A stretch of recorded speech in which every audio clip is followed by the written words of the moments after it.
2023 has started with yet another round of layoffs. So, as per the latest newsletters, it is said that around 2,000 tech employees are fired every day across the globe.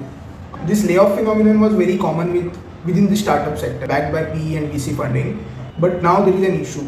The big guys have started sacking in employees as well now. If you look at Google, Meta, Twitter, Amazon, Microsoft, Wipro, out of which almost most of the companies out here are profitable, they have started sacking in employees, then that's a big issue now. The primary reason for it is simple. During COVID, when there was a huge tech adoption, the IT sector hired in employees without thinking of any macroeconomics, that whether the growth will sustain in future. They just kept on hiring. The same happened with investment banks as well. Since the PE and VCs were flushed with money, the investment banking made huge number of recruits, and now you can see Goldman Sachs or Morgan Stanley giving pink slips to employees as well. So do the employees have any remedy against this?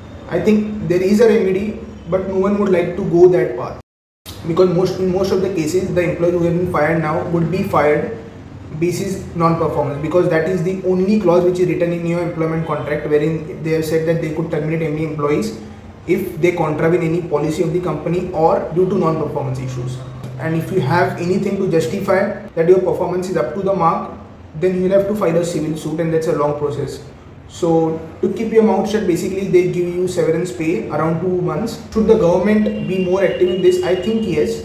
The companies which are profitable and which can absorb employees, but just to maintain their bottom line, and whenever they will be publishing their next quarter earnings, to not let their shares being dumped in the market, they are resorting to such kind of thing. So in that case, I could say that government could instruct those companies which are profitable, who can absorb employees, to keep hold of them.